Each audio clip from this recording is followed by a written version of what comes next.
O amor é a marca do verdadeiro discípulo.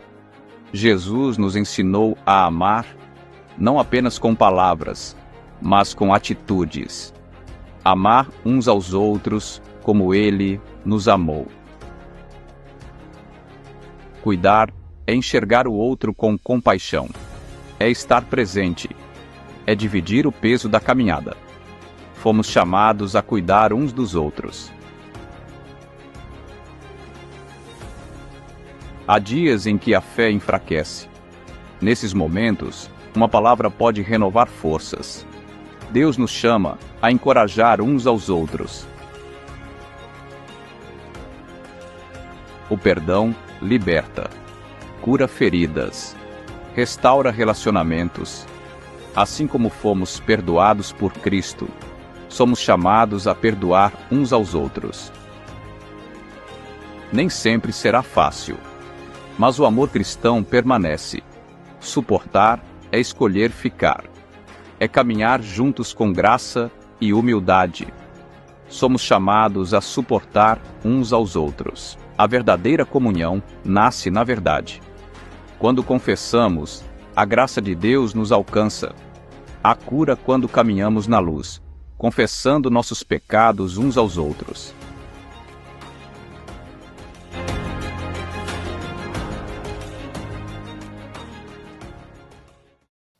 Nós estamos, nesse mês de janeiro, passando pelo tema uns aos outros. E hoje não será diferente. Nós estaremos também a ministrar sobre esse tema. Se puderem colocar aí para a gente o slide na tela, tá? Nós vamos falar hoje sobre um tema muito tranquilo de se lidar, né? Que é exortar e edificar uns aos outros, tá? É sobre isso que nós vamos falar nesta manhã, tá bom? Antes eu quero passar sobre essa jornada que nós temos feito aqui, né? Nós temos falado sobre esse assunto. Nós falamos sobre amar uns aos outros, e amar uns aos outros é a base de tudo. Nós precisamos amar uns aos outros. Inclusive, fiquei sabendo que hoje à noite esse será o tema. Esse será o tema, de amar uns aos outros. Amar é a base, é a nossa base. Servir uns aos outros é a prática desse amor. Como que você pratica o amor recebido do Senhor e dos seus irmãos? Servindo uns aos outros. Nós também precisamos suportar uns aos outros, porque é isso que traz maturidade para nós. Maturidade. O amor é a base, o serviço é a prática do amor, o suportar é aquilo que gera maturidade, traz segurança para as nossas vidas. E tem muitos outros, né? Como orar uns pelos outros, vai reforçar tudo isso, enfim. Mas hoje nós vamos estar falando sobre exortar e edificar uns aos outros. Exortar e edificar uns aos outros. É fácil? Não é fácil, nenhum desses temas é fácil, porque tudo aquilo que é relacionado a gente não é fácil. Tudo aquilo que é relacionado a relacionamento entre pessoas nem sempre é fácil. Mas se está na palavra, porque é importante. É importante. Se está na igreja primitiva, porque é importante para nós hoje. Nós vivemos dias em que as coisas, elas são meio que sem, eu diria, apego. Nós vivemos dias em que a fé, ela está meio que sem um compromisso. As pessoas, nos nossos dias, um domingo elas estão aqui na Batista, aí domingo que vem elas podem estar lá na Presbiteriana, aí no outro domingo elas podem estar numa comunidade, uma igreja de comunidade, e quando eu falo igreja de comunidade, não é igreja lá no morro, pode ser também. Estou falando igreja de comunidade, essas igrejas mais contemporâneas, tá? E aí no outro domingo, lá naquele quarto domingo, talvez ela fique em casa. e está tudo bem também, na cabeça delas. Vivemos hoje dias que a fé é uma fé meio que volátil, sem compromisso. Sem compromisso. Mas nós fomos treinados para isso, irmãos. Nós estamos sendo treinados ao longo de décadas para isso. Eu só trouxe 2 exemplos para poder te mostrar isso. O primeiro exemplo que eu trouxe isso daí é sobre o ficar. Quando eu era adolescentezinho, pré-adolescente e tal, existia, na época que eu era, não na minha época, que eu estou na minha época, eu sempre estarei na minha época, né? Mas na época dessas coisas aí, de pré-adolescente, essas coisas, adolescente e tal, existia esse negócio de ficar. O que era o ficar? O ficar é você se envolver amorosamente com alguém. Por exemplo, você se envolver como você se envolveria num namoro, e alguns como se envolveria num relacionamento matrimonial, de casamento, porém, com uma grande vírgula, sem compromisso. Sem compromisso. Não sei como é que era na sua época, Bira. Como é que era? Tinha esses negócios na sua época aí? Na época do Bira não tinha esses negócios. Como estão nos dias de hoje, eu também não sei, estou meio desatualizado. Estou desatualizado. Mas eu acho que está até pior que isso aí, irmão. Eu acho que está até pior que isso daí. Então, o que era? Você se relacionava com pessoas do jeito que você quisesse e o casal permitisse, e aí está tudo bem. Vida que segue, sem compromisso algum. Sem compromisso, né? Agora, talvez sirva para todo mundo aqui, né? Hoje a gente tem muitos desses streams, né? De que você acessa pela internet filmes, séries, essas coisas. Você faz assinatura de Netflix. Você fez assinatura do Netflix. E olha que coisa boa. Você não paga multa por fidelidade. Por exemplo, se você faz não estou fazendo propaganda não, espero que você entenda, né? Você vai lá e se cadastra lá e você quer o Netflix lá para o seu lazer. E aí se você daqui 20 dias, 30 dias, 40, enfim, quando você quiser, você pode cancelar. Cancelar.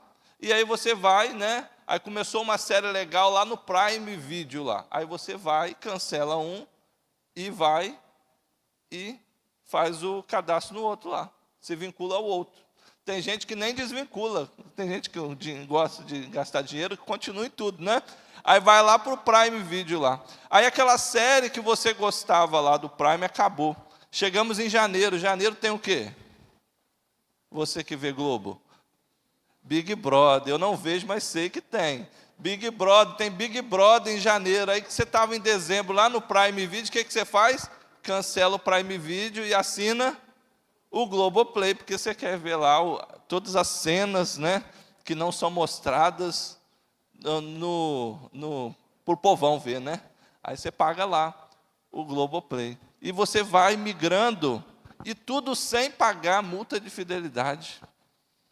A gente está sendo treinado a não ter compromisso.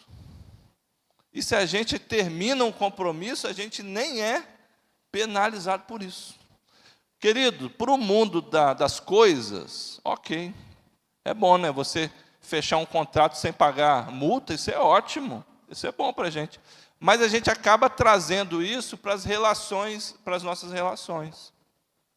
De alguma forma, essa normalidade das coisas se torna normalidade para a nossa vida prática. E aí a gente começa a viver uma fé sem compromisso, e a gente nem sabe de onde está vindo isso. Você nem tem nenhum peso na consciência quando você fica, por exemplo, pulando de igreja em igreja. Por quê? Porque isso está tão normalizado por essas coisas que vão nos influenciando, Além de uma fé sem compromisso, nos nossos dias também nós vivemos um cristianismo sem prestação de contas. Um cristianismo sem prestação de contas.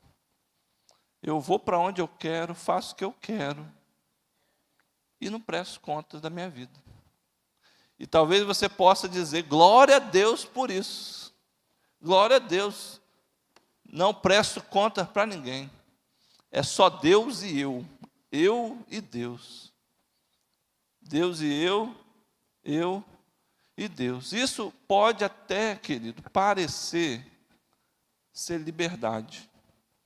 Talvez você possa até ter a impressão de que isso é liberdade, mas isso não é liberdade. Isso é isolamento. Isolamento. Se você fica migrando de igreja em igreja, comunidade em comunidade, isso não é porque você não faz isso porque você é livre. Você pode fazer isso porque você é livre, ok. Mas o resultado disso é isolamento. Você não aprofunda raízes. Você não aprofunda raízes. As pessoas nem notam que você falta. Isso não é bom. Para a vida cristã, não. Não é bom. A fé cristã, ela é pessoal, mas nunca é solitária. O Senhor nos salva, o Senhor nos alcança, e a gente deve buscar a nossa vida com Deus. É uma fé pessoal. Mas a gente nunca pode se colocar na posição de solitário. Porque a gente perde com isso. A gente se enfraquece com isso. A gente esfria com isso. Deus nos salva individualmente, mas nos forma em comunidade. Você pode ser um salvo, mas aonde você vai ser alimentado, motivado, capacitado, enviado, as arestas cortadas, aonde que você vai passar por esse processo todo, querido? É na comunidade que o Senhor te plantou, te colocou. Ou seja, para que não fique claro, para que não surta nenhuma dúvida no que eu falo, é na igreja local. Comunidade é a igreja local. É na igreja local que nós somos formados. Nós somos formados. Tem gente difícil? A começar por mim. Mas é assim que a gente vai sendo formado. É assim que a gente vai amadurecendo. É assim. O crescimento de um impacta todos. Então, se um irmão meu passou na faculdade, isso impacta todos nós. Deve ser a alegria de todos nós. Nós torcemos uns pelos outros. Nós vibramos uns pelos outros. Esse deve ser o nosso sentimento. Por quê? Porque eu sei se o meu irmão está sendo capacitado, isso vai, de alguma forma, influenciar, impactar a comunidade, a igreja local. A igreja local. Então, essa ideia de corpo é muito importante. É muito importante. Diz o texto de Hebreus 3, 12 e 13. Vede, irmãos, que nunca haja em qualquer um de vós um coração mau e infiel, para se apartar do Deus vivo. Antes, exortai-vos uns aos outros todos os dias, durante o tempo que se chama hoje, para que nenhum de vós se endureça pelo engano do pecado. Exortai-vos uns aos outros, para que nenhum de vós se endureça pelo engano do pecado. A gente tem que estar nesse cuidado uns com os outros, nessa exortação mútua, para que a gente não seja enganado pelo pecado. E você verá isso ao longo do sermão. O cuidado espiritual é uma responsabilidade mútua. Entenda isso. Eu sou responsável pela minha esposa e pelos meus filhos. Vocês também são responsáveis por mim, pela minha esposa e pelos meus filhos. Essa é a ideia de igreja cristã. Eu sou responsável por você e pelos seus filhos. Mas às vezes a gente não quer isso. A gente não quer ninguém interferindo na nossa vida. A gente quer, na verdade, a liberdade. Eu não quero que ninguém se intrometa na minha vida. E quando a gente tem essa ideia, que é uma ideia secularizada, a gente perde muito no convívio cristão. A gente não se aprofunda. A gente não consegue chegar àquilo que a Bíblia diz de koinonia, de comunhão. É comunhão, mas eu não sei nada do irmão. Não é comunhão, querido. Não é. E já deixo autorizado. Vendo os meus filhos em apuros, socorro os meus filhos. Vendo os meus filhos fazendo coisa errada, exortem os meus filhos. Está liberado aqui. E você tem coragem de liberar a sua vida e sua família também? Se alguém chamar a atenção do seu filho, o que você vai fazer com essa fúria que vai surgir dentro de você? Claro que não é de qualquer jeito, né, irmão? Mas você vai, em nome de Jesus, até o final do sermão, você vai entender tudo. Vai entender tudo. Então vamos pensar primeiro nesse primeiro ponto aí. E o primeiro ponto é: crente não caminha sozinho. E a verdade, crente não deve caminhar sozinho. Olha o que diz o escritor aos Hebreus, no início do verso 12. Vede, irmãos. O autor aos Hebreus, ele não manda para uma pessoa, ele manda para os irmãos. Ele manda para aquele grupo de pessoas. E a palavra que ele manda para aquele grupo de pessoas é: exortai-vos uns aos outros. Ele manda para aquele grupo: olha, vocês precisam cuidar uns dos outros, exortar uns aos outros, estar atentos uns aos outros. Por quê? Porque ele sabia que crente não devia andar sozinho. Ele escreve para a comunidade recebia e recebeu essas instruções. Crente não deve caminhar sozinho. O grande perigo não é a queda repentina, mas o afastamento gradual. Sabe por quê? Não é a queda repentina que é o problema? Porque isso quase não acontece, querido. A pessoa está aqui vibrando, está no culto, está adorando a Deus, está conversando no final do culto, aí amanhã ela decide esquecer a igreja. Isso não acontece.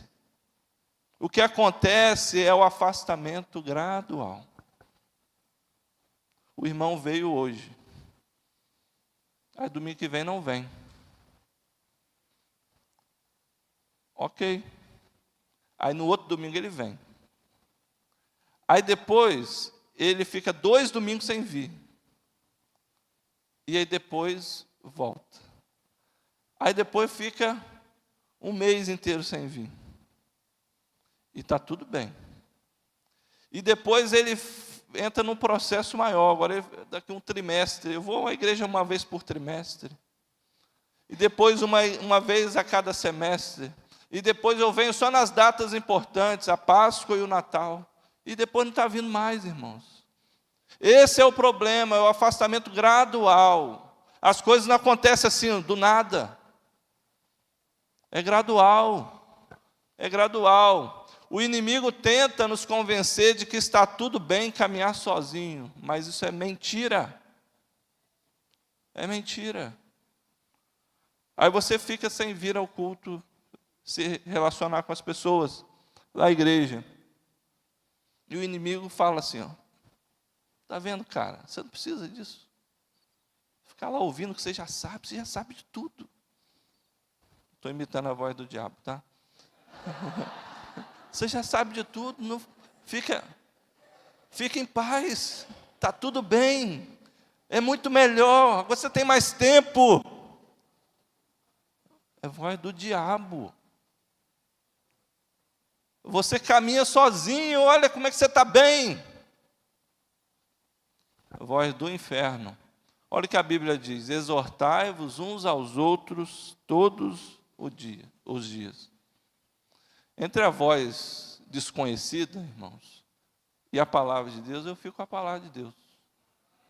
E a Bíblia diz para a gente estar juntos, e de uma maneira ativa, exortando uns aos outros. cuidando uns dos outros, se intrometendo, com algumas aspas, na vida um do outro. Um do outro. Assim era o convívio da igreja. O crente distante da comunhão, ele enfraquece e ele esfria. Eu sei que esse exemplo é batido, né? Você já está cansado, você já pode pregar sobre a brasa longe do braseiro, né? Mas ela é muito verdadeira, irmão, por isso que eu trouxe, tá? É verdade, querido. Você se afasta, você vai acreditando que está tudo bem, mas não está. Você se isola, você enfraquece, você esfria. E falar, não, mas eu tô com Deus, eu estou em casa, mas estou adorando a Deus. Mentira. Mentira, não está nada. Não, meu relacionamento é com Deus. Eu larguei a igreja, mas não larguei Deus. Mentira. Mentira. O crente precisa estar junto com os irmãos. Não deixai de vos reunir, como é costume de muitos, diz a palavra do Senhor. O crente distante da comunhão, ele enfraquece e ele esfria. Esse negócio de desigrejados, não sei de onde vem, mas do céu não vem. Não vem. Isso não é de Deus, querido. Não é de Deus. Não existe cristianismo sem a comunidade cristã. Não existe cristianismo de uma forma tão feita para você, personalizada para você, que você não precise estar inserido no reino de Deus, visível, que é a igreja local. Cristianismo necessariamente precisa da comunhão dos irmãos. Nós somos filhos de um pai, e essa família precisa se reunir. A pessoa vai, então, falta ocasionalmente, depois ela começa a faltar com frequência. E o resultado disso é frieza e fraqueza na fé. Frieza e fraqueza na fé. Eu já tentei cultuar, já contei essa história aqui, cultuar em culto online. A gente não cultua em culto online. Claro, existem algumas exceções. Você está de férias, mesmo assim de férias, né, irmão? De férias você tem outra igreja aonde você está, né? Mas você está hospitalizado, você está acamado, você está impossibilitado por conta de questões, principalmente de questões de saúde, você está em casa. Aí, ok. Mas fora isso, irmãos, não corra esse risco. É um risco. É um risco se isolar. É um risco. A gente fica à deriva do inimigo. A gente fica muito vulnerável. Muito vulnerável. A exortação feita no tempo certo poderia ter evitado isso. Como que é isso, pastor? Vou dar um exemplo. O irmão faltou. Aí uma pessoa da igreja que conhece esse irmão, que é colega de banco, colega de ombro aí, né? A gente tem costume de sentar nos mesmos lugares, né? Na maioria das vezes. E aí você, mesmo que você não tenha um papo muito, como é que eu posso falar? Profundo com essa pessoa, mas você sente, né? Você sente um friozinho, a pessoa que está colada, você não está aí, hoje aí você sente um friozinho, né? Porque a pessoa não está colada com você. E o que você faz com você crente? Aquela pessoa não veio. Vou ligar para ela. Não tem o número dela. Ligo para a igreja, descobre o número de falar com a pessoa. Aí liga para a pessoa. Meu irmão, notei que você não foi hoje no culto. Meu braço ficou gelado lá, eu notei que você não foi no culto. Está acontecendo alguma coisa? Posso te ajudar em alguma coisa? Ah, meu irmão, eu não fui não, porque estou muito cansado, a vida, não sabe o que é essa vida, e é muito trabalho, e tem conta para pagar, e não sei o que, e tal, então fiquei em casa para descansar, por isso que eu não fui no culto. Aí você, homem de Deus, você vai exortar esse irmão. Meu irmão, não faça isso. Ficar em casa a gente não descansa.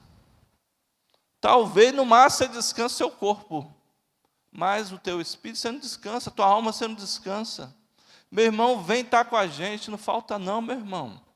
É na igreja que a gente se reforça um ao outro, a gente se capacita, a gente se motiva. É na igreja que a gente se motiva. Então, não faz isso não, meu irmão. Você quer ajuda, eu posso te ajudar. Eu vou aí, enfim. Mas não faz isso mais não. Pergunto para você, nessa situação hipotética que eu criei agora. No outro domingo, a possibilidade desse cara voltar é maior, não é? É muito maior, irmão. Por conta de uma exortação no tempo certo. Exortação no tempo certo. Por isso que Paulo fala, o escritor aos Hebreus, tem seminaristas aqui que pegam essas gafes, né? O escritor aos Hebreus, não sabemos quem foi, né? Diz, olha, vocês têm que se exortar todos os dias uns aos outros. Exortai-vos uns aos outros todos os dias, diz o texto. A exortação não é um evento de crise, mas uma prática contínua de cuidado. A gente pensa assim, não, exortação é quando aquela pessoa fez aquele negócio, aí agora vai ser exortado. Agora, quando fez aquele negócio, irmãos, não espera fazer aquele negócio, que eu não sei qual é o negócio que está vindo na sua mente, né? Não é assim que funciona. Pelo menos não é assim que na Bíblia. Nós precisamos estar atentos uns nos outros. Você vê que um irmão está indo para o precipício, meu irmão. Ah, mas eu não vou me meter nisso. Eu não sou pastor dele, eu não sou ministro dele. Não, meu irmão, não espera o irmão cair no precipício, não. Vai lá e dá um toque no irmão. Meu irmão, eu estou entendendo mesmo o que eu estou vendo aqui, o que está acontecendo. Se for, meu irmão, não vai para esse caminho, não. Você está exortando o seu irmão. Essa é a prática da igreja. Ele não esperava acontecer o problema grande para poder dar uma instrução, uma direção. Não. Não é algo, numa crise, não. Diz o texto, todos os dias. Uma igreja saudável cria intencionalmente ambientes onde ninguém caminha sem ser visto. E nós precisamos cuidar disso. Cuidar disso. Para que ninguém se sinta invisível. E talvez a motivação que você teve de vir para essa igreja foi inclusive isso. De me sentir invisível. Uma das igrejas maiores lá de Nilópolis. Eu vou para lá, porque eu sou crente, eu vou me integrar a uma igreja. Mas eu vou para uma igreja maior, porque aí ninguém me vê, ninguém me percebe. Meu irmão, isso não é vida cristã, querido. Te ensinaram errado. Não é vida cristã. Nós não podemos ser invisíveis. Se nós estamos invisíveis, estamos vulneráveis. Vulneráveis. E aí algumas formas intencionais para a gente deixar de ser invisível. Por exemplo, pequenos grupos. E nós, em nome de Jesus, estamos nesse processo. De até o final do ano iniciar pequenos grupos. No final do ano, lá para o final do ano. Estamos em janeiro. Por quê? Porque ali aquele grupo de pessoas sabe quem você é. Sabe seu nome. Sabe o dia do seu aniversário. Conhece suas alegrias e as suas tristezas, se você quiser compartilhar. Sabe quando você falta ao culto. Porque está com você durante a semana, uma vez na semana. E quando chegar na igreja vai querer saber onde que está meu irmão, meu amigo. Não veio no culto. Por que não veio? Vou ligar para saber. É uma forma da gente não ser invisível, amizades espirituais. Como é importante criarmos amizades dentro do corpo da igreja.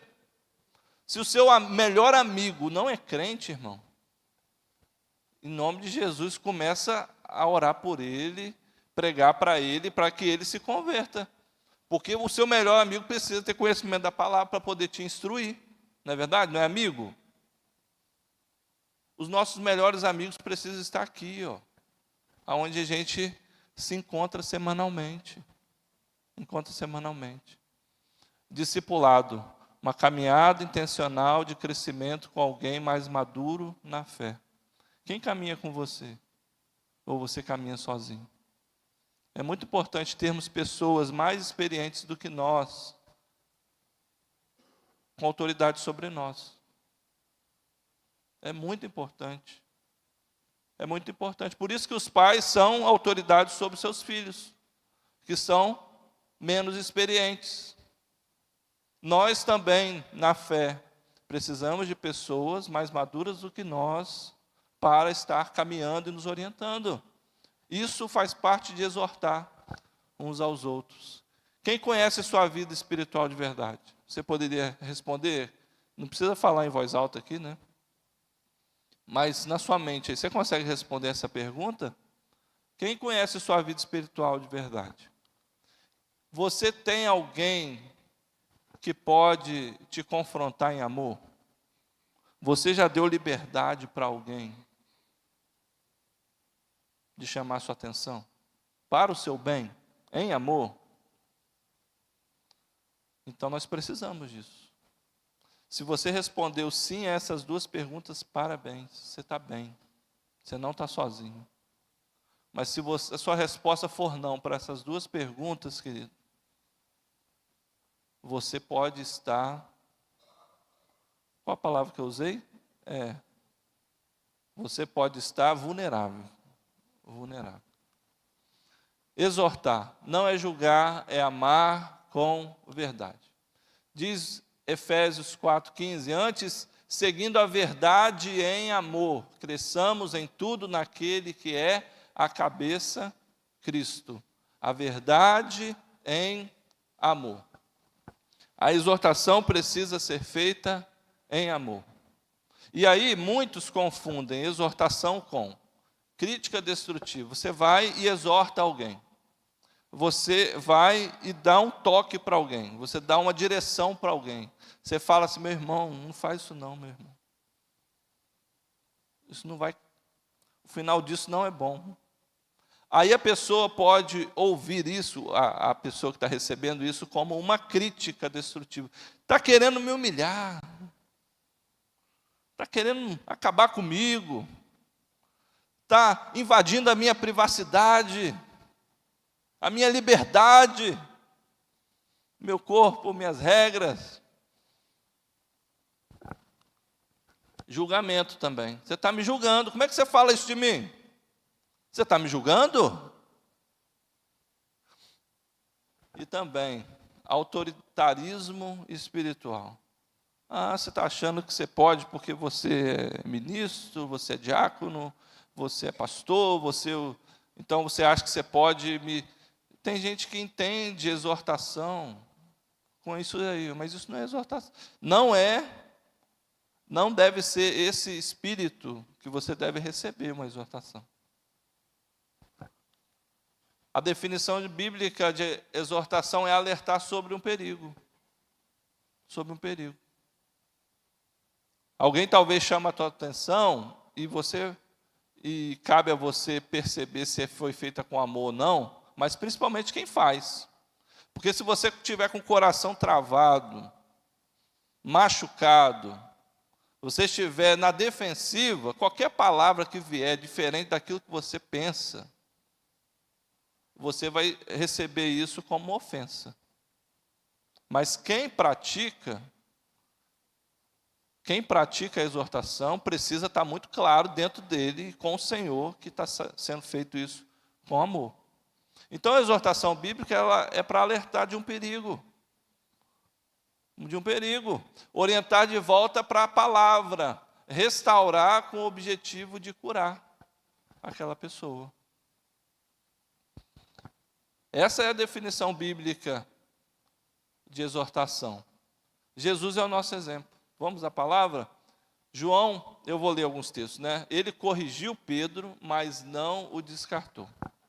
E aí tem 3 episódios aí que eu quero lembrar aos irmãos. Jesus corrigiu Pedro, mas no final das contas não descartou ele. João 13, de 6 a 9, é o episódio que vai falar de lavar os pés. Jesus fala, olha, eu sou o Senhor, e é verdade, e eu que sou sendo seu Senhor e Mestre, vou lavar os vossos pés.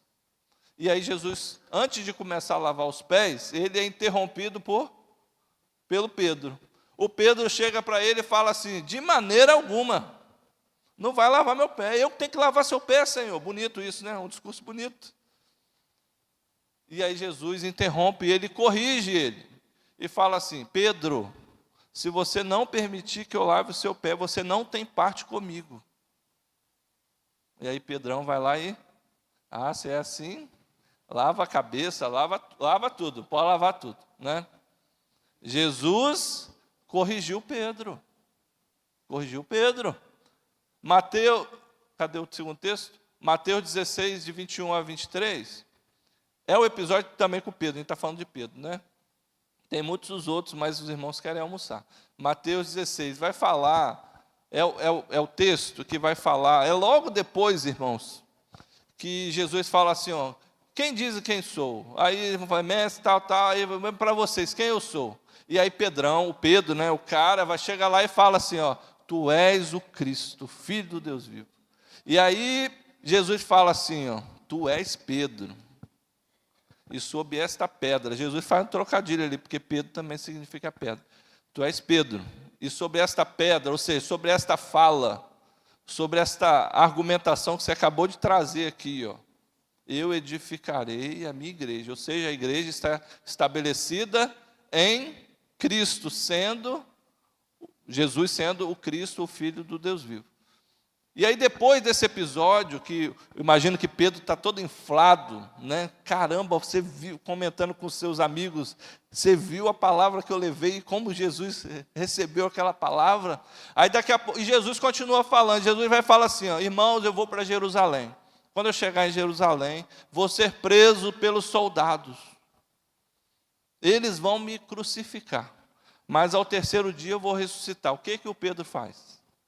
De maneira alguma, Senhor, não vou deixar que isso aconteça com você. O que Jesus fala com Pedro? Apartai-vos de mim, Satanás. Você é pedra de tropeço. Chamou a pedra lá, agora está diminuindo a pedra aqui. Irmãos, Jesus corrigiu o seu discípulo. Isso é exortação. Eu nunca exortei alguém chamando de Satanás e nunca exortei alguém chamando de pedra de tropeço. E tem gente que acha que eu sou um líder rígido, um pastor rígido. Talvez você interpretou errado a palavra do Senhor em relação a Jesus. Talvez você criou um personagem na sua mente de quem é Jesus. Porque Jesus exortava. Jesus corrigia. Por quê? Porque amava. Porque queria construir os seus discípulos. Ele confrontou a mulher samaritana, mas ofereceu água viva. Você conhece a história? E Jesus tem um diálogo com ela e fala assim, ó, eu vou te oferecer água viva. Vai lá e chama seu marido. E ela diz, mas eu não tenho marido. Aí ela, eu sei. Você já teve 5 e o que você está hoje não é seu marido. Confrontou ou não confrontou? Falou a verdade para ela ou não falou? Falou, meus irmãos. Mas ele ofereceu para ela remissão, água viva. É importante a exortação. Sem exortação, irmãos, vira uma bagunça. Vira uma bagunça. E a exortação não é só para colocar ordem. A exortação é porque você quer ver bem do seu irmão. E o irmão precisa querer o meu bem. E pode me exortar também.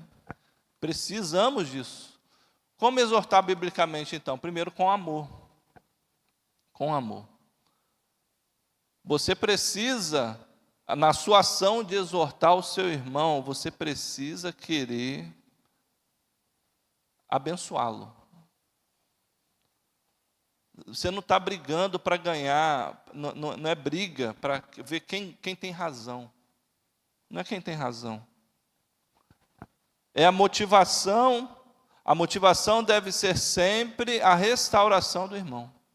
Se você vai exortar o seu irmão, que é para você ridicularizá-lo, diminuí-lo e mostrar que ele está errado, isso não é exortação bíblica.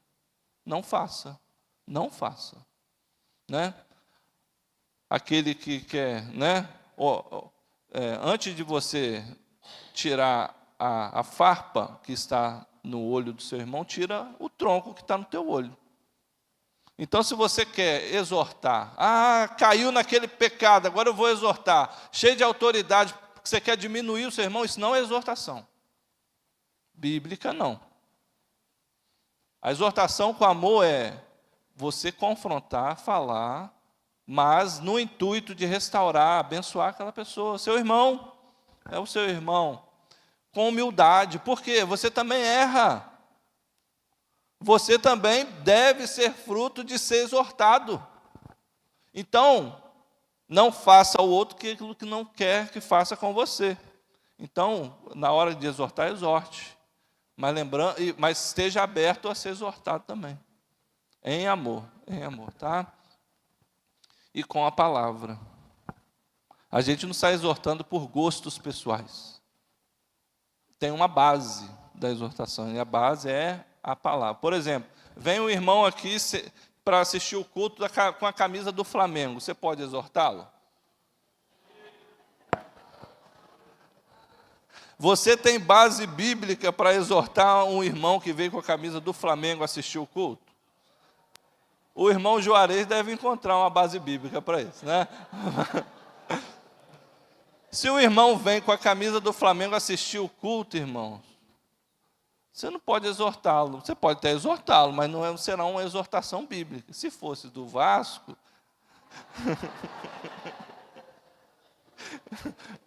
né? O irmão vem com a camisa do Botafogo. Você pode exortá-lo? Não. Aí, se fosse de outro time, aí... né? Entendeu? A exortação precisa ser bíblica, precisa ter uma fundamentação bíblica. Não é porque você é líder, porque você é alguma coisa, você sai exortando as pessoas ao seu gosto pessoal. Não é isso. Isso não é exortação bíblica. Tá? Quando foi a última vez que você exortou alguém por amor? Você se lembra? Quando foi a última vez que você exortou alguém por amor? Se você fez isso por amor, é porque você ama essa pessoa. Você quer o bem dela. E quando foi a última vez que você foi exortado e recebeu isso com humildade? Também é o outro lado da moeda.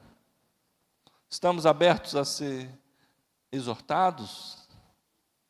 Precisamos receber a exortação. Se ela vem do Senhor, querido, ela virá com amor.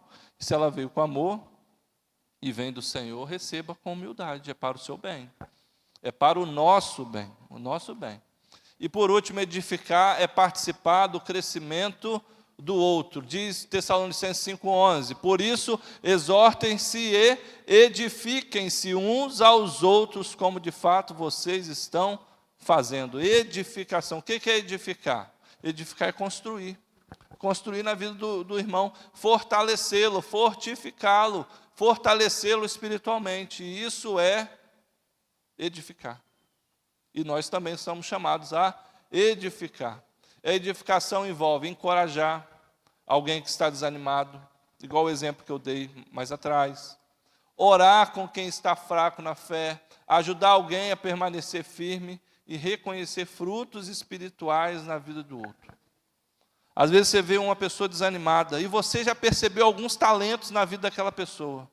Querido, você senta do lado dessa pessoa, você chega para ela e começa a falar, caramba, eu já percebi isso e aquilo outro em você. Algum talento? Não é mentira não, tá, irmão? Não é esse negócio de meu 01, meu 01, não é esse negócio não. Você percebeu qualidades, e as pessoas têm qualidades. Percebeu qualidade naquela pessoa. E você está vendo que a pessoa está meio, né, desanimada, passando talvez por um problema difícil, tal. Chega para ela e reconheça alguns frutos que ela tem. Isso é uma forma de você edificar, de você fortalecer a vida do seu irmão. Deus usa pessoas para formar pessoas. Porque ele escolheu isso, eu não sei, irmãos, mas é essa maneira que ele escolheu. Não foram anjos. Ele não vai mandar anjo para poder nos ensinar a sermos pessoas melhores. Não, somos nós mesmos. Deus usa pessoas para formar pessoas. Provérbios 27, 17. Assim como o ferro afia o ferro, o homem afia o seu companheiro. É no relacionamento uns aos outros que nós somos aperfeiçoados, melhorados, edificados. A edificação não é um dom especial para alguns, mas é um chamado para todos. Ah, fulano de tal tem o dom da edificação. Não, meu irmão, é para todo mundo. Todos somos chamados a edificarmos uns aos outros, a encorajarmos uns aos outros, chorarmos com os que choram, chorar com os que se alegrar com os que se alegram. Todos nós, chamados, convidados, convocados a edificarmos uns aos outros. Você tem sido instrumento de crescimento ou de desânimo para o seu irmão? Então, no final das contas, uns aos outros, amar uns aos outros é a base de tudo. Servir a prática do nosso amor, perdoar é a maturidade que nos mantém unidos. E exortar e edificar é o cuidado contínuo que garante nosso crescimento e segurança nessa jornada. Você quer andar seguro? Você quer crescer, amadurecer? Você quer sair de onde você está? Receba a exortação e deixa o teu irmão edificar sobre a sua vida. E faça isso também na vida do outro. Exorte o seu irmão também. Não espera o pastor ter conhecimento para chegar. Não, meu irmão. Sacerdócio universal. Você é um crente, o Espírito habita em você. Faça direito, com amor, com humildade. Mas faça, em nome de Jesus. E para a gente fechar, uma igreja forte não é a que não tem problemas. Se você encontrar ela, você me fala. Todas têm problemas. Mas a que cuida uns dos outros enquanto cresce.